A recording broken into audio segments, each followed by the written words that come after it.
Plugged In podcast, a new project from the Institute for Energy Research. To find out more about our work, visit our website at instituteforenergyresearch.org. Welcome to Plugged In. I'm your host, Alex Stevens. I'm a policy analyst here at the Institute for Energy Research. And joining Alex, I'm Jordan McGillis. As many of our listeners probably know, there's a bill working its way through the Colorado State Legislature, which, if passed, will have major implications for the oil and gas industry going forward. SB-181, which would allow cities and counties to use their planning and land use powers to regulate oil and gas, passed the state Senate last week, and I believe just earlier this week it moved out of committee in the state House.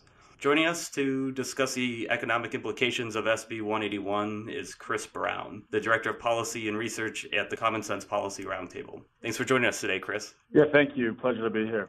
Before we jump into the specifics of SB-181, why don't you just give our listeners a little bit of a background on Common Sense Policy Roundtable? Yeah, thank you. Common Sense Policy Roundtable is a free enterprise think tank based here in Colorado. We focus on developing economic and policy research on some of the most critical issues facing the state. And I should note that a majority of our research is released on behalf of a partnership of 5 organizations here in the state called the REMI Partnership that includes 4 other business organizations that have broad interests in seeing continued economic prosperity and sound public policy that promotes economic growth and, again, prosperity for the citizens of Colorado. And that includes Colorado Association of Realtors, Colorado Bankers Association, Denver South Economic Development Partnership,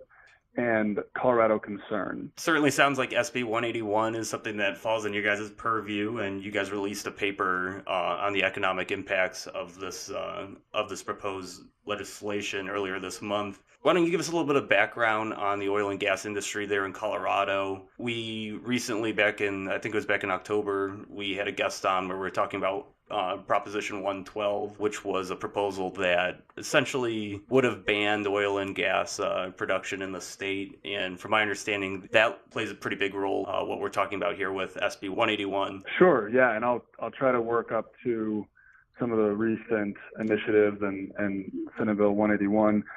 I think just at a high level, what's important to understand about oil and gas industry in Colorado is the extent to which the major basin the primary basin for new oil and gas drilling is the Denver-Julesburg Basin, located around Denver and just to the north and east of the city along the Front Range, where you have a majority of the state's population and major urban areas, including Denver, Boulder, and Fort Collins.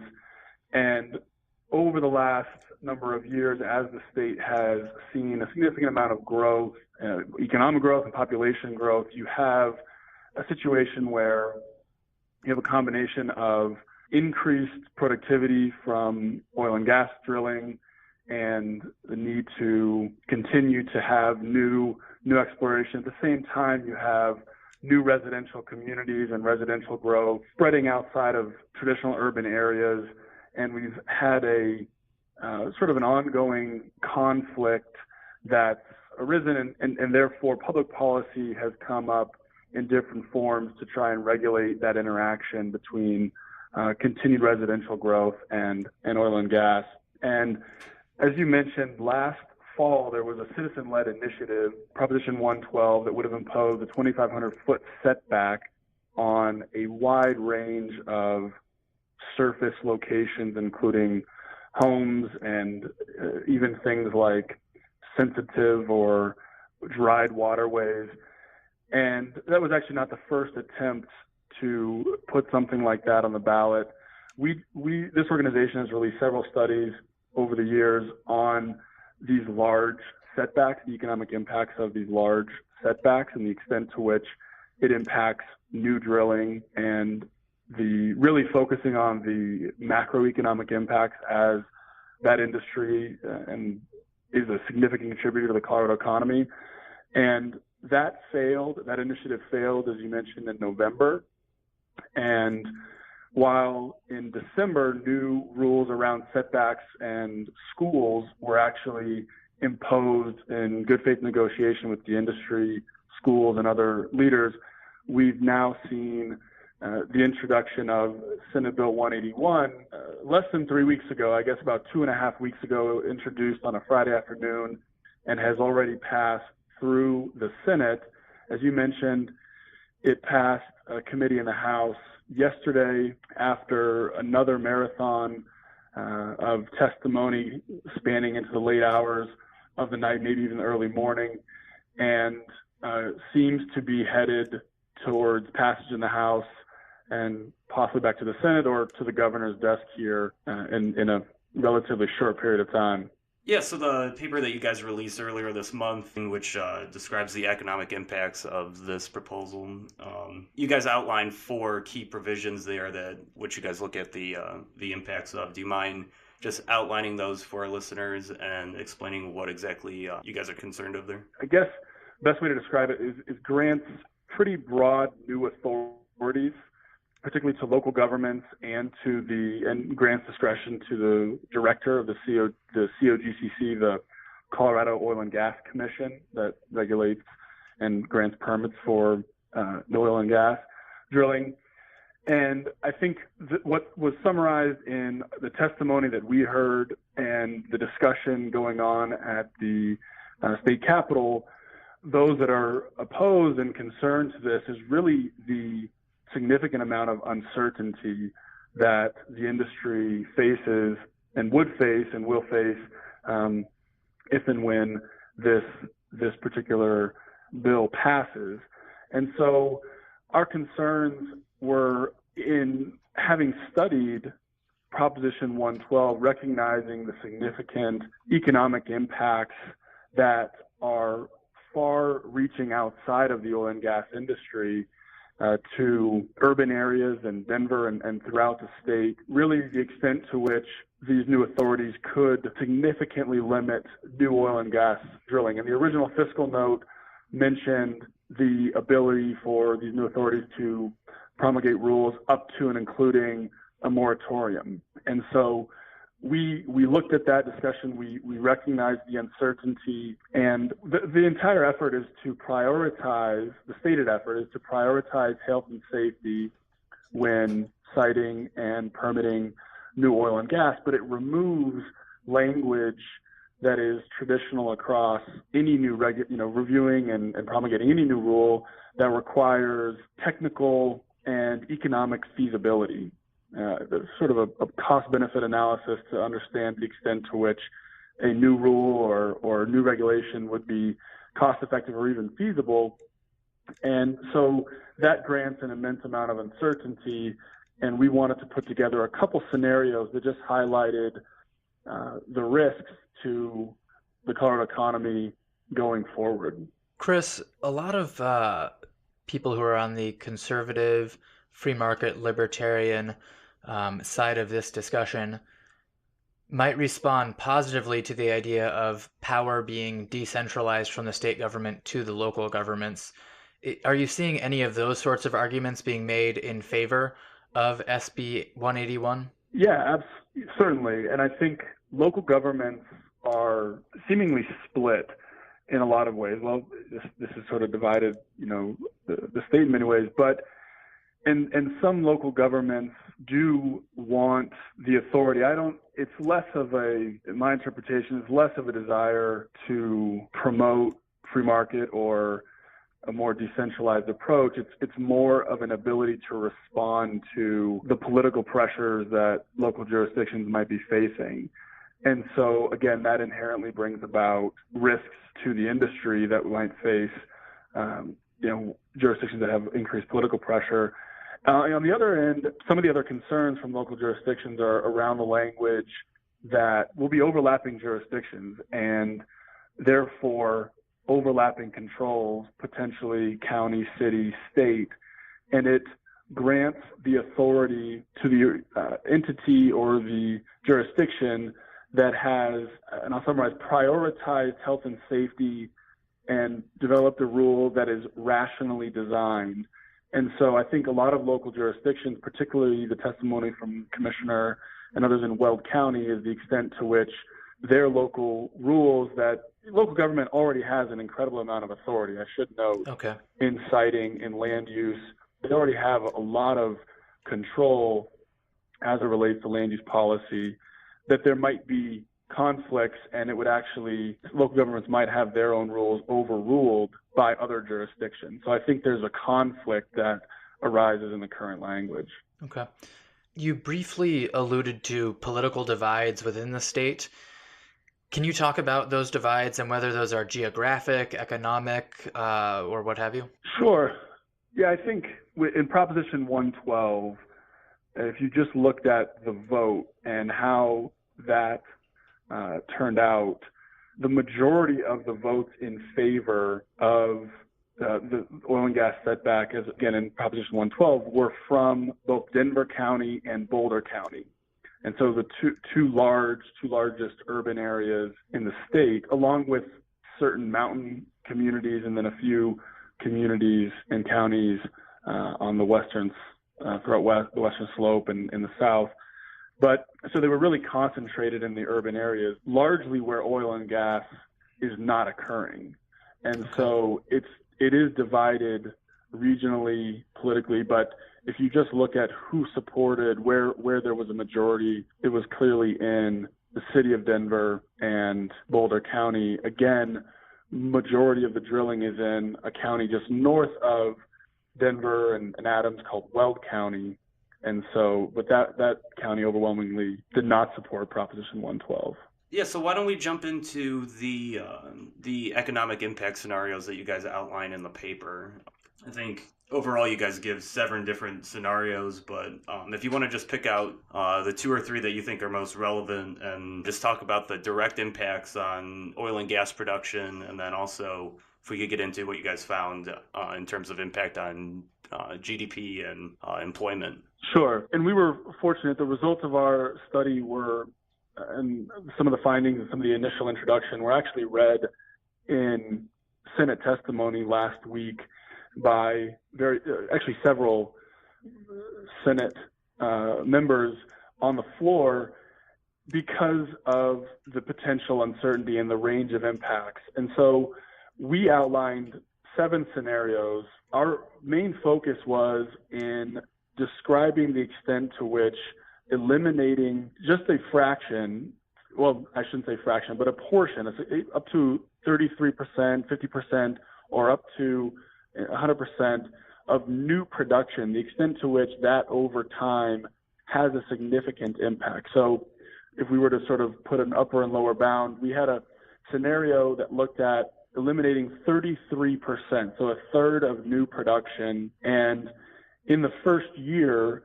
that would amount to 9% of the entire industry. So nearly 10% of the entire industry by 2030, so 11 years out, that 33% reduction in new production would amount to roughly 30% loss in total production value across the entire state. And the economic impacts of that scenario translate by 2030 to a little over $11 billion in lost GDP and nearly 60,000 fewer jobs in the state. That could be compared to a 50% reduction in new production over the next 10, 11 years that by 2030 would double the job loss, reducing total employment by roughly 120,000 jobs by 2030 and eliminating roughly little over $21 billion a year in GDP.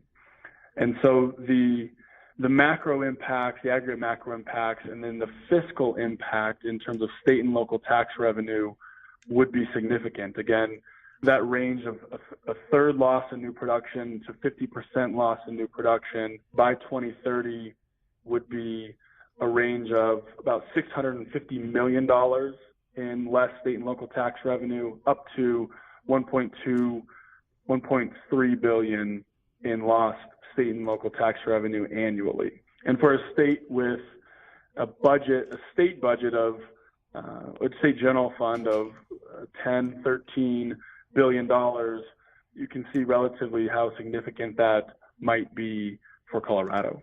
Yeah, absolutely. I think one of the issues that you guys also talk about is that given the wide range of outcomes that could potentially happen here, the state's fiscal solvency and its credit rating are issues that come into play. Yeah, the potential unintended consequences, aside from the loss in economic value and the impact on Colorado citizens and those that are working in this industry and working in Denver in professional services and engineering and all the sort is tremendous. But I think what is also not understood and not really appropriately detailed in the discussion around the fiscal impacts are the extent to which state and local governments would be at a significant loss, and the extent to which you either see reductions in services or you have to make up for those losses. One issue I think we pointed out, we've studied the state's pension quite extensively, and just last year the legislature approved a direct appropriation of $250 million a year, $225 million a year from the general fund to pay off the unfunded liability in this, again, PARA, the state and local pension. And that could be something very easily, if you saw a significant reduction in state and local revenue, that could be used to fund and backfill school funding, other government efforts. And the impetus for the appropriation out of the general fund was different credit rating agencies had suggested that due to the low funded ratio and the unfunded liability that was growing in the state pension, that there was a significant threat to the state's credit rating. And so when you would need to inevitably backfill and prioritize general fund money and other revenues to make up for this lost revenue, you run into significant other risks. And there's a lot of other interactions on the fiscal side that get quite complex, but I think are important to understand, and some of which came out in testimony from those that are on the ground. But I don't think in the 2 weeks that this bill has been public that all of those implications are really understood. Since you mentioned the short period that this has been debated in the Senate, at least, and it's moving its way to the House, that there's been a lot of sort of odd things that have gone on. The Democrats were required to read the bill in from the House, and they were trying to use computers to read them quickly or something. I haven't really understood. Yeah, it was a different bill. That's right. Yeah, Okay. It was a different bill, and it was yeah, but it delayed some of the debate on the Senate floor around Senate Bill 181. But there's not a lot of good faith effort to try and get to the heart of it. It's been really focused on making statements about one side or the other, and so it'll be interesting. Again, coming out of the committee yesterday, I don't believe there were any amendments. There were several amendments that came out of different Senate committees and on the Senate floor that address different aspects. Nothing really to change that, although the sponsor suggested that some of the language that was offered in the amendment should assuage some of the fears on the potential consequences. I think it's debatable how well those did that, but nothing came out of the House committee, and I would imagine, if they don't pass anything here in the House, any amendments, then I think Senate can. They don't have to, I don't know the exact workings, but don't have to go back to the Senate to make it easier to pass it more quickly without making more adjustments. So, yeah, I think the rhetoric has been strong on either side, and the willingness to dig into the details and has been limited. Something that jumped out to me, I was reading about this, I think it was in the Denver Post, and someone was quoted in saying that really people shouldn't be worried about the impacts of this. People are overstating, how much impact it could have. And as you said, your guys' lower bound that you've provided in the study was a 33% permanent reduction, and I'm guessing you guys didn't just pick that number out of thin air. So it seems to be one of those things, like a lot of environmental issues, where you have rhetoric surrounding the legislation that isn't really in accordance with the facts. Yeah, it's really just based on uncertainty and really dealing with an industry that contributes directly anywhere from 4 to 6.5% of the state's GDP, and not having enough certainty around what the impacts would even be, I think, is really the threat. And whether it's oil and gas or any company that has long-term investments, is making long-term decisions, that uncertainty is really what is risking investments now, and I think long-term poses some of the serious threats to different communities here in the state. So looking ahead, what's next for SB-181? You mentioned that it's moved out of committee in the House. Where do things go from here?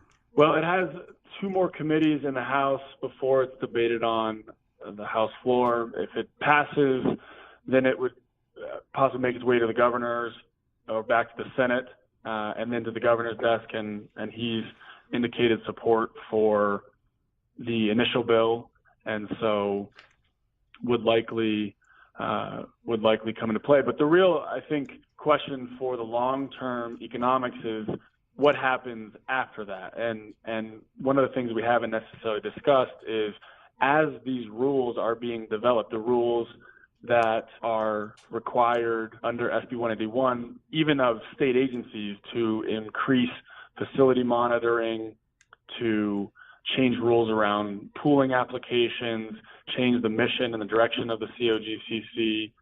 As those rules are being developed, which takes months, years, and along with local rules and local governments that choose to enact their own rules, it's uncertain what happens to the permitting process at that point. And so that's a separate issue that has also been addressed in the fiscal note and in testimony, as during that time frame, the director of the COGCC would have essentially sole discretion over flagging for further review any permits which he or she saw to be in conflict with this new mission. And the guidance that was issued has included things like effectively a 2,500-foot setback that we saw on the ballot last November. So it's very uncertain. Even after this passes, I think what would be most critical is how those rules are developed, and then what happens during that time as the rules are being developed to permits that are being requested. So it's just more uncertainty, but it's making its way to the legislature, as we've said, and to be determined what happens immediately following its likely passage. So your estimation is that we are going to see this signed into law by the governor?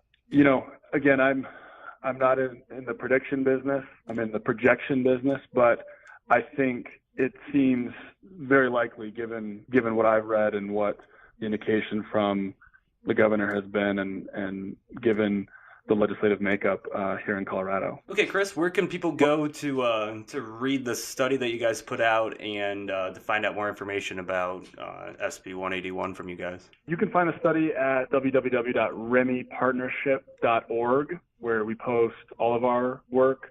You can go to the Common Sense Policy Roundtable website as well, where there's some additional research and some additional work on a range of other issues we've been studying. But again, that just highlights the findings, as we discussed, related to economics and the contribution of oil and gas production to the state. Great. Is there anything that we overlooked on this that you want to mention before we go? I think we touched on nearly everything. I think understanding the impacts is really the most important, and while we believe that government should be providing sound guidance, I think it's the uncertainty and the long-term risk that is most concerning. So I think we've emphasized that enough. Great. Our guest today has been Chris Brown of the Common Sense Policy Roundtable. Chris, thanks for taking the time to talk to us today. Thanks a lot, Chris. Hey, thank you both again.